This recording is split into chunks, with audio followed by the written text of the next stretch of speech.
So let's start with the Chiefs. Right. On offense, they scored 41 against the Buccaneers, who had previously been giving up 9 points per game. So how did they exactly do that? And you looked at the film and you just said Mahomes magic. All right, so moving on to the next game. No, you've been critical of them in the past. You say sometimes they have great plays, cool plays. Do they all link? Do they make sense? Is it part of a scheme? Yes, right. Is there something they're attacking? Exactly. Right. Did you see more of that in this game? I did. I think I saw one of the best game plans I've seen the Chiefs have in a long time. Wow. Really, yeah. I mean, game plan specific. There was a real theme to the game.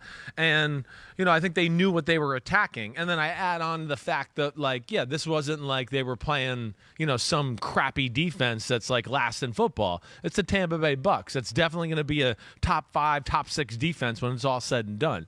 But, did some things that I just didn't know if they were capable of. I think that's the biggest thing, Ahmed. I mean, you hear me on a weekly basis talk about the Chiefs. You were in the room there, at least until you had to do the halftime part of the show. But I just think between the short passing game, not letting the Bucs pressure, anything like that, get to them. Oh, they're going to play these zone coverages, finding out the right plays to throw the ball short and basically making it like, okay, it's zone, but now we got our guy one-on-one, like the first touchdown pass to Travis Kelce, right? I think it's the second play of the offensive game. It's quarters coverage.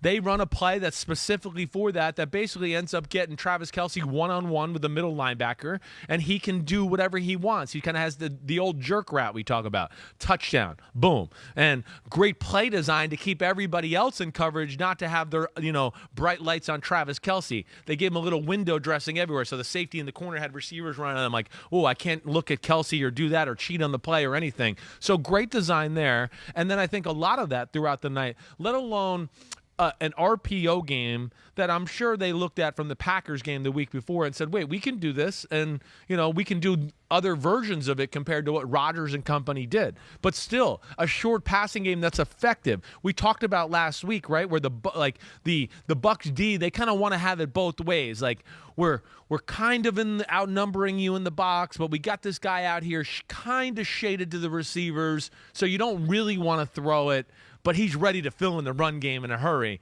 And I think what we've seen the last 2 weeks is quarterbacks go, enough of that bullshit. Like, you're going to have to commit. You're going to come in here and stop the run, or you're going to go out there and stop the pass.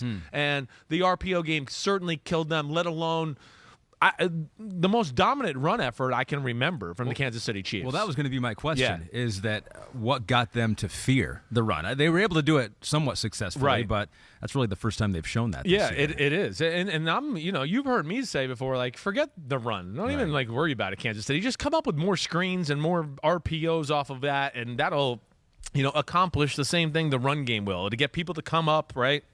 And now we can throw the ball down the field. But early on, there was no doubt a plan to run to the bubble, right? The shade nose. Vita Vea is on the right shoulder of the center, and then there's nobody on the guard, and then you got a guy on the tackle, right? So there's that bubble on the guard.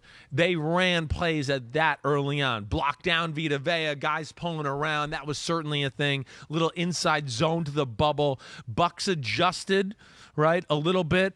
And that did slow down their running attack to a degree. They still maybe bust one or two more, but I think between that and then the RPO game, it was very special that way. And tactically just took a few shots down the field. That was the big thing too. Got them to come up. Oh, wait, now we know. Oh, we got them to come up. Oh, wait, they're starting to show their defense a little bit more because of our RPOs and everything there. They took a few shots here and there, a little, and then some Mahomes magic really made it a special outing. What about those blitzes that the Bucs use? Right. Sometimes they can be pretty tricky. Right. Todd Bowles does a good job of that. He does. I think, the RPO scares them. Throwing the ball and their ability to strike downfield scares them. They blitzed a few times. It wasn't as little as the Super Bowl was a few years ago, where it's like they basically didn't blitz at all. They threw a few change-ups in there, but they were careful. And I think what Todd Bowles has realized, too, is wait, why do I want to give these guys this opportunity? Why do I want to give, the chance of, we blitz and they throw a ball 3 yards to Juju Smith-Schuster and he breaks a tackle and runs up the sideline for 30-yard lines? And then the other thing where I'll always say with Andy Reid, no teams really ever expose their pass protection. He understands how to pick up blitzes, how to get the offensive line to work to pass it off, or this guy drops out, this guy blitzes. It's very rare. I mean, think about it. Where you see Mahomes like drop back and, whoa, people are coming free, right? And he's having to duck or get into the fetal position. It's very rare because that's where Andy Reid is special. And I think that scares Todd Bowles out of it as well. But the bigger point is when they play like this, short passing game, tactical, RPOs, screens, whatever, and then what did we get to at the end of the game? All of a sudden we're dying a slow death. We got to start playing some more aggressive coverages, and they hit a few balls down the field.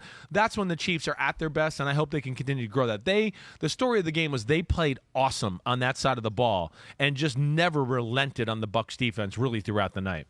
You can probably tell how a game went. Yeah. By which team converted on third down. Well, and that's the big thing. The Chiefs here. did that a ton. I think Right. Kristen, Pete, and Morgan, who's on the floor here, Gabby back in the control room. We have a graphic on that. Here it is. Weeks 1 through 3, they had 30 third downs. They had 17 third downs. So give credit to the Bucs defense. They did force a lot of third downs, but the problem is that they converted 12 of those third They downs. converted 12 of them. I mean, I got to think that out of those 12, 9 of them were very favorable third downs where they were in like 3rd and 5 or less, right? That's a huge advantage.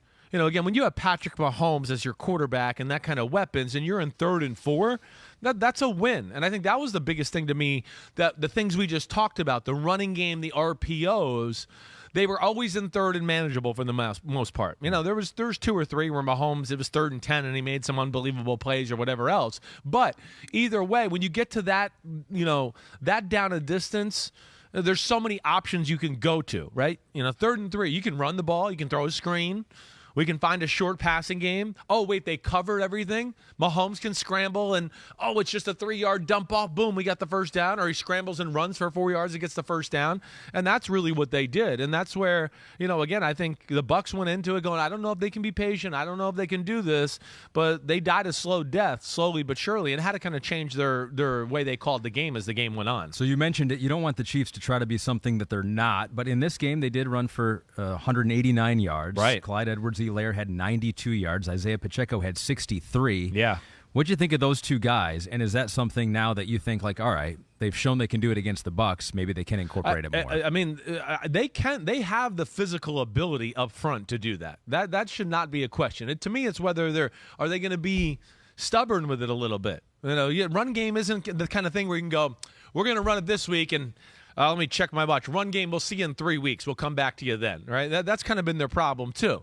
Or they get into a game next week and then they run the ball the first 2 times and it doesn't go anywhere and they just go, we're going to throw it every play. We didn't run successfully. So there's got to be a real attitude and stubbornness in practicing it. And then, you know, the creativeness as far as, wait, what's the play that works for us? The big play for them this week was the block down, pulling lineman, kick out, and then they had the appropriate RPO pass plays off of that, too, to where if he didn't like the look, he could do that. So I hope they can do that. Edwards-Helaire is very good. You know, there's no doubt. I really like Pacheco. I mean, I really do. Pacheco has just got an attitude and a burst, you know, a little more physicality element than Clyde Edwards-Helaire does as far as I think he has straighter speed. And he's a guy, even though Clyde Edwards-Helaire he's got more power than, you know, you would think for that body. Pacheco is a guy that can really kind of move the pile, too. He's more of your traditional between the backs, like bell cow type runner. I saw him do that at Rutgers. He's capable of doing that in the NFL. But I don't think they're going to really be that team on a consistent basis. I don't know. We'll see where this goes, but it was encouraging. Run game, screen game, you get more of that, more diversity of that. I think it's going to make the Chiefs everything they want to be on the offensive side of the ball. They play the Raiders on Monday night. What would be game plan specific against Las Vegas? Ooh, that's a good, you know, I mean, they're very game plan specific as well. I mean, it's a New England-y type defense. So that's where, you know, again, I don't know what I would say there off the top of my head. You know, I do think that, you know, they're going to play a lot of coverage and do the same type of things and try to probably double Kelsey in certain situations that I would expect. That would be the New England-y Patrick Graham type of way. But, you know, off of that, again, Raiders not real talented in the secondary, right? I would still think run game and screen game can be very effective for them. I really would. Because I would think that they could stress out this Raiders defensive line that lacks big people and push them around a little bit if they, can find that scheme or two that really works for them in that matchup. You wouldn't blame them if they just said, whatever we did against the Bucs, let's just try to do that again. Well, I don't think it's a crazy you can build on that and say, hey, this is what we are here. Let's do this a little bit. Let's have a little fortitude running the football with these little pass schemes off it in case teams overplay it and put teams in a bind that way. I mean, they definitely can do it. And the RPOs had versatility. That's what I love, too. See, a lot of teams, they get into RPOs, and it's like the same thing over and over. And then teams start to realize, wait, we can stop the run and kind of stop the RPO at the same time. Yep. But they gave, different ways to do it. There's a screen to Kelsey. It's a bubble to Juju. It's another inside screen to Juju. They had 3 or 4 or 5 different ways to do it to where you can't, just pigeonhole them to, wait, if I play this defense, we can kind of play the RPO and stop this weak side run. Hopefully they can continue to figure that formula out. But, all right, last thing, too, because we're going to move on to the next game, right? Yeah. Mahomes is unreal, all right? It's unreal, and he and Josh Allen are, the reasons I keep looking at it and going, passer rating, PFF quarterback ranks, and I'm not trying to disrespect anybody's strength. We got to find a new formula. We can't have the guys that are throwing 2-yard checkdowns and not doing anything impressive of the week and then being touted as this guy was the best performing rated quarterback of the week. Get the out of here. I don't know what else to say.